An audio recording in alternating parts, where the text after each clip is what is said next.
All right, Jeff. Well, thank you so much for being here today. I really appreciate it. Absolutely. Glad to be here, Cheryl. Thank you. Now, you've had such a great career. You've been an executive director of communications, a director of public awareness, among other PR and marketing type of jobs. But your current job is chief of staff at Harper College. And I'm really curious to talk to you about what that position is because it's not something we see very common in community colleges Right, right. and why it's Yeah, important. well, that's a great question. And I do wonder that some days when I'm sitting there, what am I doing here? No, so I call it affectionately chief of stuff because you never know what kind of stuff you're going to be working on any given day of the week or even from moment to moment. And I think that's why I enjoy it because I like a challenge and I like to keep things fresh and exciting. And so, kind of being able to go from thing to thing to thing versus the exec like a comms director or marketing director, there are crises and challenges within that, but there's a very cyclical kind of approach to the position as well, right? You're doing, you got your semesters starting and ending, and you've got graduation and those sorts of things. So everything seems to rinse and repeat, right? Where this job is pretty different each day and throughout the year. Um, so I think it's a very unique position to higher ed, but I think it's becoming more common because I think that the modern presidency really needs a chief of staff or someone in that role supporting the president. And my guess is that if there isn't a chief of staff, someone on the senior team is being tapped as a chief of staff without even knowing it, right? So you're taking someone and you're relying on them in that role, right? The advisor role, the trusted confidant role, someone to be your proxy when you're not there, someone to help keep your team on track. And so that's sort of my initial take on that. And frankly, I feel like I'm already off to a terrible start. I don't even know if I answered your question, Cheryl. What was your question again? Well, I'm interested to See, know kind of what the chief of staff does, but before we dive into that, something you said triggered a memory for me. One of the reasons okay, I left my community college, so I had a very long title because they gave me like 4,000 different like job sure. descriptions packed into one, Yeah, yeah. was that my role effectively became like a 75% chief of staff to the Sure, president sure. because she needed speeches written for me to sit in on community meetings, for me to liaison with the board, and then less of my job became what I really love to do, which is marketing. And so that kind Okay. of led me to start thinking about another career move. But you're right, I think on so many campuses, because the comm director works so closely to the president with the president, that in effect becomes part of their job.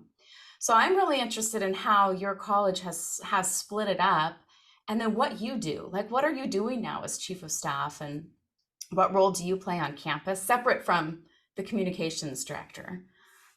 Sure. So I think there's a there's a website or an organization called AGB. I'm sure you've heard of them, but they've also got like a subgroup called Prime Chief of Staff. And I thought that they described the role of the Chief of Staff best. And there's like six potential sort of mini roles within that. And I maybe won't remember them all, but advisor, proxy, goalkeeper.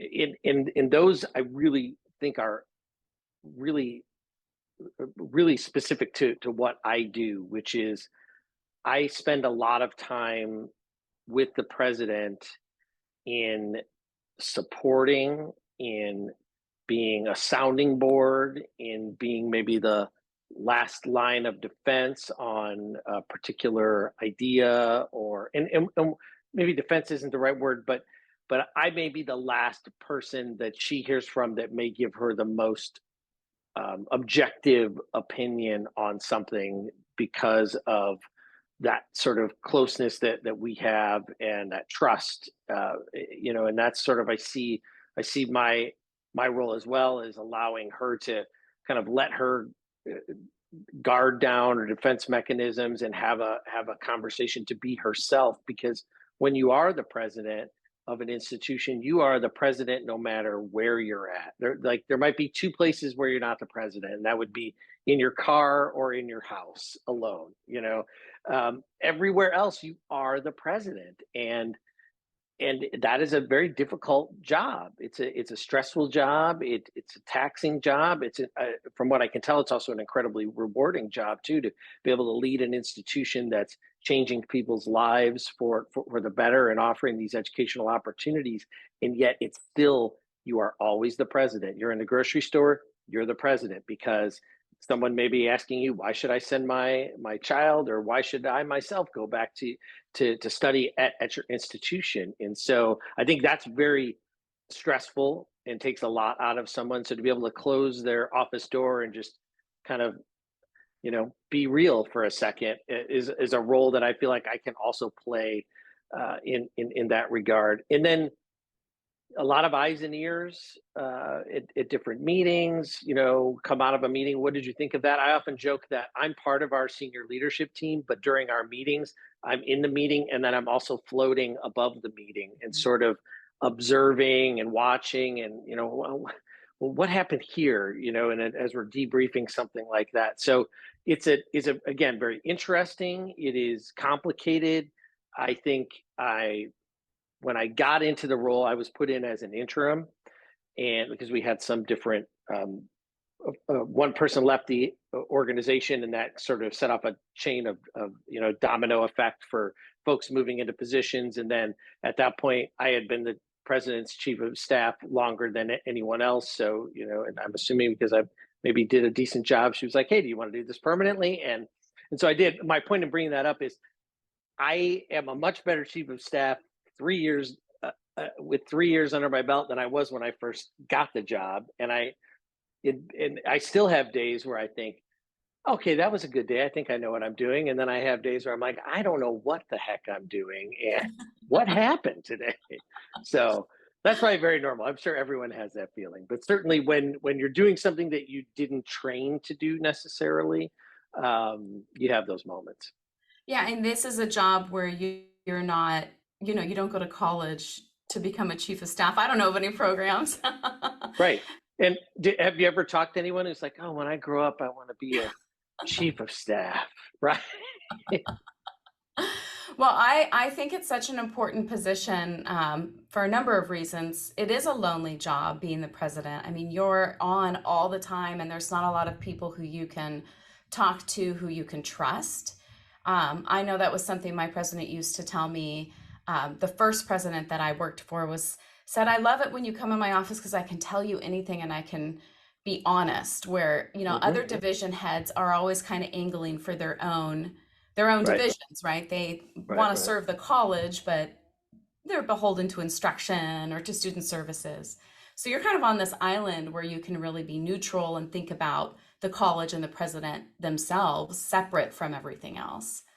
Yeah, absolutely. And then also just to think about the leadership team and how we're working together, and where I can help support the different VPs or senior leaders on projects that they're working on.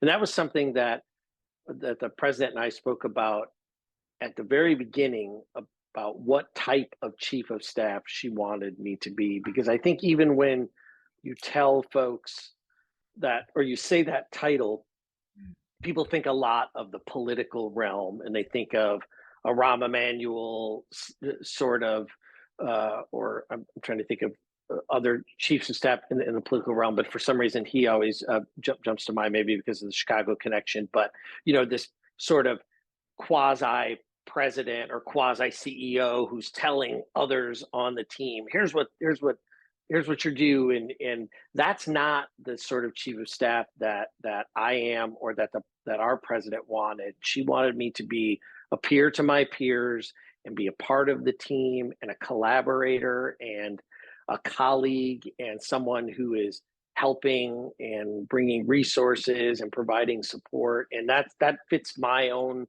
leadership style, I think, or my approach to my work anyhow. So, I'm not saying why isn't this getting done, but I may be saying what's going on here that where can I help you, or what other resources do you need, or give me an update on where we're at on the progress. And certainly I can also serve as, for my colleagues, like, where does she stand on this? And I can say, well, I think this is what, I don't always know. And if I don't know, I say, you're going to have to talk to her on this. She and I have not talked about it yet, but many times I could say, well, I think here's what I would think this is where she's at, or this is what the college's position is on this. I love that question. What type of chief of staff do you want me to be? Because even for people listening to the podcast who are in different jobs, what a great thing to talk to your boss about. Like, you're almost asking them like how you can succeed in a position or how you can best serve their needs, which is a very like servant leadership type of thing to ask. I think such a fantastic thing to ask your boss. Like, how do you Well, want to be in this position, or what do you need out of it? for me, it was survival at that point. I'm new in the role, and I'm part of this executive cabinet team that I wasn't a part of before. Folks that I either reported to, or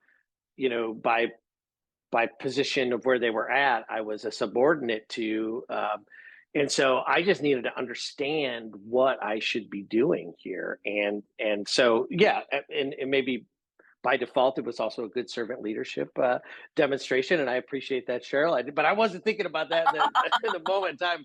I was like, I have to survive, and let's not screw this up. And but yeah, I think it is important because you have to be careful for a couple of things in my mind. Number one, I am not the president. And so I am not the ultimate decision maker.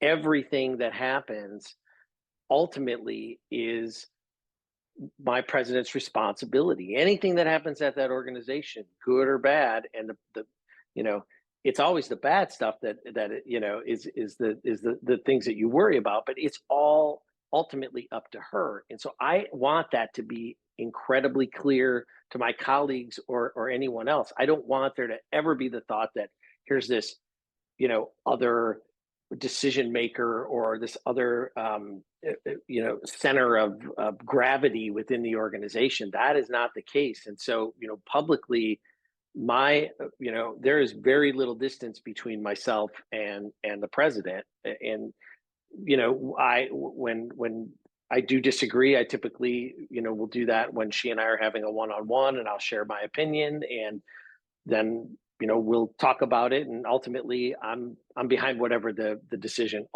ultimately is. But I feel like outside of those doors, that's not my role, right? So I felt it was important to understand that, and then I need my colleagues to understand that too, so they know the way in which we're working together. You're in an interesting position because you do have, I think, some probably agency to be able to disagree in private with your president, because that's probably one of the things that she likes about you, is the ability to bring your opinion. And I found a lot of people I work with struggle with that, and struggle with being able to be, I guess, authentic with their opinions with their boss. They have a hard time saying, I disagree, or I want to bring another perspective forward. Do you have advice for people when you do dissent, how to do that, or how to bring that forward? Yeah, to me, it's always about right place, right time, and respect in how you're doing it. And so, to me, when we're in that executive cabinet room, or I'm in the room with her one on one, if we have a, a great concern about something, that's the time to do that, and to wrestle with that, and then settle on it, right? And we may not always all agree on the decision, but as long as it's the right decision for the institution, and the only time, and this has never happened to me, but if it's unethical or illegal, then obviously you're walking away, no matter who you are, right?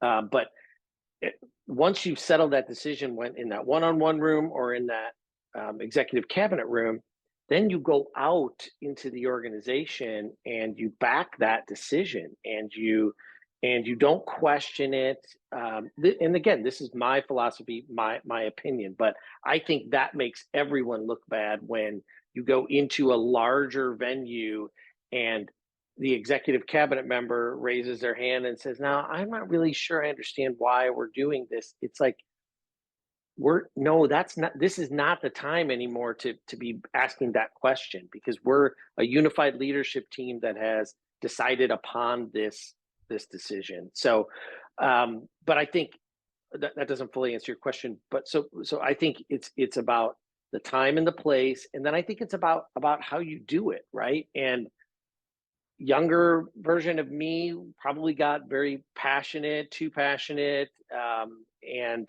didn't understand that there's more than one battle to fight and what's really important, you know. And older, slightly wiser version of me is able to see, like, okay, this one, maybe, you know, this one doesn't matter. So, you know, save your energy for the next battle, right? And then you just have to do it respectfully. You have to remember that this is about the issue and about the students ultimately, right? It's about serving our students and about the issue. It's not about me personally. It's not about my idea versus this person's idea, because you get caught up in that, and then it's wins and losses, and then you get way sidetracked from what you really need to be focusing on. And I am not saying that's easy. There are plenty of times where I'm sitting there trying to remind myself, like, okay, you know, this is not, let's just keep it together here, I live to love fight this another day. younger version versus more wiser older version, because I can tell you my younger self was very confrontational, more aggressive with my opinion, Come wanted to on, be heard. Cheryl. I had to be heard. You have to hear me. I can't see that. I don't believe that at all. Oh, it's very true. I learned to tone it down, right? Yeah. Well, and it's not, you don't, I don't think you get rid of what, you don't get rid of the passion, or because there's times when we're talking about things, especially when we're talking about students that maybe traditionally the whole system hasn't done a good job of serving. How do you not get passionate about that? How do you, how does that not bother you? Or how do you, you should feel a sense of urgency, but it's about distilling it, right? And it's about, um, focusing it, and again about doing it in a way that everybody at the table still feels like they're understood, their ideas are heard. We're making this is a safe space for us to have these discussions, and we might beat each other up a little bit in a debate, but at the end we're doing it for the right reasons, and it's not personal. So I think that's the respect piece, and everyone has to probably check themselves at some point because they've maybe gone over the line. And hey, I believe in an apology. You know, just own that sort of stuff. I'm sorry, and you know, I'm going to do better moving forward. And I think that's a good way to lead, or to be, or to be a colleague. Well, we've talked a lot about how to, serve your college and serve your presidency. And when we come back from this quick break, I want to talk to you a little bit about how you position yourself to be a leader and some things that you are doing and would recommend to others to help them along their career. So we'll be right back. How do higher education decision makers find the right solution when technology evolves at light speed? Well, we usually start with our network. EdTech Connect is the network that's democratizing the higher ed technology conversation. EdTech Connect is free, so anyone with a .edu email address can sign up and list the software and services they use in their role at their school. Once you're in, you can find out what solutions similar schools are doing all over the country. Whether you're looking to find the hot new AI tool, or maybe learn options you have to upgrade your campus search engine, or even get to your short list of marketing solution vendors, EdTech Connect is the place to go. So visit edtechconnect.com and set up your free profile to get a pulse for what's happening with higher ed technology today. All right, Jeff, we're back from our break. And before break, we were talking about your amazing role as chief of staff and how you're supporting your college and your presidency, but you're also doing a lot of things to position yourself in a leadership role as well. So tell us a little bit about your recent accomplishments and some of the things that you're doing outside of your chief of staff role. Well, you're right down a path I love, Cheryl. Just love to talk about myself. Can't get enough of that. No, it's the worst. Who wants to talk I know about it's like themselves? that job interview question when they're like, tell Right, us about yourself. right. Go on a podcast, but listen, I won't talk about myself. All right. How does that? Does that make Well, me a good guest? you are doing some very interesting and accomplished things No, I think people want to hear about. I'm happy to share, but mostly because I think that what I learned over the years is that, especially in higher ed, and I think everyone knows this, there's not a lot of room to always move up, right? And you're going to hear that phrase of you need to move out to move up, and then you might be able to come back, right? And so I think folks, especially early in their career, and I know I did this too, I just was like, when am I going to get my shot? When am I going to get my chance? I can't manage if I haven't had experience managing, but this position calls for experience leading a team, and I'm not leading a team. So you have that anxiety, and thankfully I had a couple of mentors who were like, take a deep breath, you're going to get there, your time will come. But also realizing that there's things you can do outside of your own organization that will prepare you for these opportunities. And you can go in with that selfish mindset of I want this experience, but you're also going to get this really good feeling because you're usually volunteering, right? So something like the National Council of Marketing and Public Relations, NCMPR, you and I are both very familiar with that. That's an opportunity to lead and to maybe take on a committee role and lead a team, do some great work. And then you're building this wealth of experience. And beyond that, you're building this network. And to me, that network is one of the most important things that I've ever developed in my life, in my career. So I think about those things, and so that's why I've been as involved as I am in NCMPR, and now lucky enough to be the president of NCMPR, and what a fulfilling and the opportunity that is to help position the organization and work on policy and figure out how are we going to support our members, because ultimately in supporting our members we're supporting our students, right? The better prepared our members are, that means they're going to help our students. And then I also got the opportunity to be a part of the Aspen Rising Presidents Fellowship. Now talk about a what am I doing in this room kind of moment. You're sitting around with 30 other amazing people who many of them are very clearly on a journey to being a president of a community college, and they're just like one checkbox away from that. And here I am going, huh? Hello? How did I get here?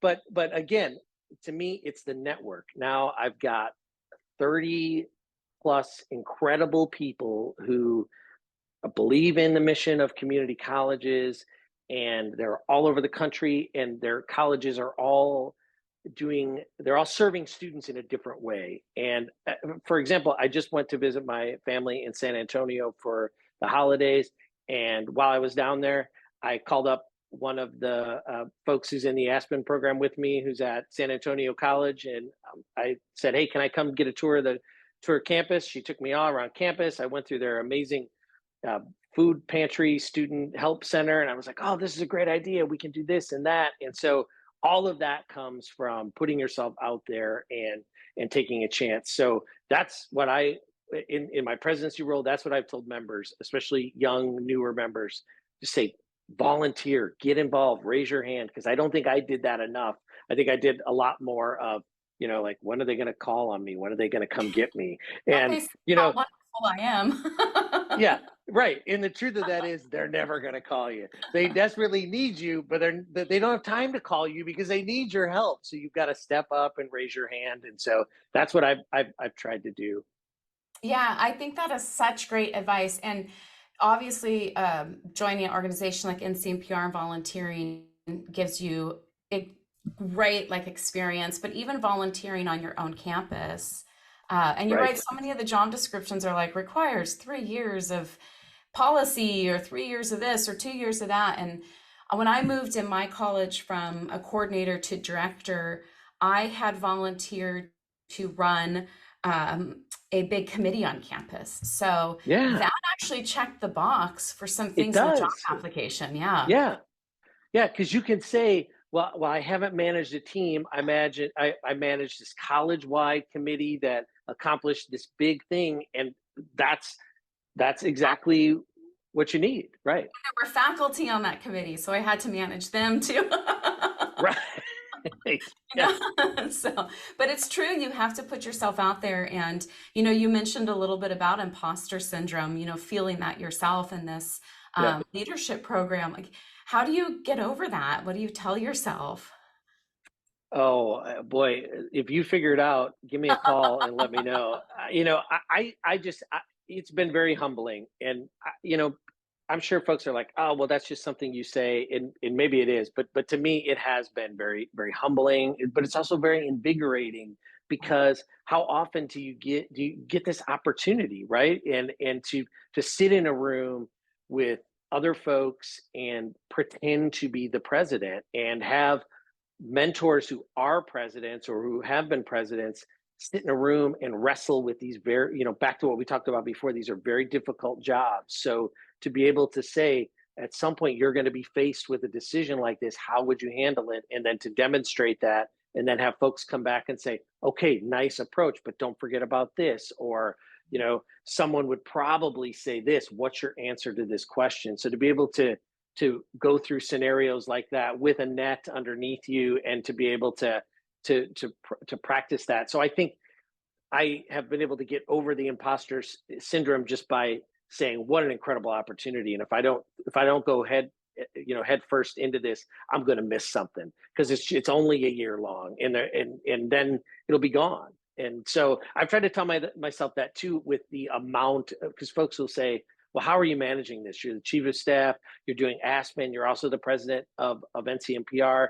And yeah, it's a lot. But I also know that someday I'll be sitting on a rocking chair somewhere, and no, my phone's not going to be ringing. Maybe it won't even be phones then. So my hologram inside of my head won't be knocking to. No one will be calling me. Is basically what I'm saying. So you might as well enjoy the ride while it's happening, and there'll be a time to rest. And I find my moments to recharge and get back into my good headspace. And I think there's two big takeaways listening to you. First of all, leadership is practiced. And it's not just something you're born with. I mean, you think, oh, they're a natural born leader. Well, most people have to practice leadership and you Yeah, have to continue to practice it. So, right. getting in these positions is important because that allows you a safe space to really hone that leadership skill. 100%. Second, as I listen to you, you're so passionate. Like, you don't mind doing all this because you like it. Yeah, yeah. No, you gotta love it, right? Yeah. Because you will be busy, and there will be the challenges of even the volunteer stuff has its own challenges depending on what you're working on and what the issue is. And so you do have to love it. You have to be into it, and you have to be invigorated by it. And I do think that not every single moment of every single opportunity is joy, but you know that the reward is there for the hard work. And to me, that reward is the community of people that you get to be with, and the idea that you'll be able to look back and say, oh, this during this era in time, I was part of a team that got us here, right? And then we handed it off to the next team, and then they took it a step further, and so on and so forth. Well, so besides all these amazing things you're doing in your professional career, you also have quite a vibrant, like personal career too, or hobbies. We Yeah. had to I move. For those who are listening, we started the podcast and downstairs with some cool records and a brick yeah, wall, and it felt like a music studio. I felt like I was interviewing right. a musician, but the Wi-Fi was bad, so now he's in the The kitchen. Wi-Fi it was a perfect location except for the Wi-Fi. Other than that, I mean, only just the things you need to do a podcast over Zoom, right? Is just the Wi-Fi. He doesn't Just- understand Wi-Fi. See, that's the one thing that's not in chief of stuff is the technology aspect. So yeah, I play music. I've been in a band for oh boy, a long time. I've been playing in bands like little indie rock bands, original music, and That is, I love music. I love going to see concerts. I'm a record, vinyl collector, and so music has always been a very, very big part of my life. It's a place to recharge, but it's another thing, right? Because I'm kind of managing the band, and we're working on an album and writing songs, and so I guess that's another place to practice leadership, Cheryl. Even though I'm probably a very different leader there than I am when I've got a tie and a suit jacket on. But no, it's fun, and I can't imagine not doing it. And I think you and I talked before that for when I was younger in my career, I was very self-conscious about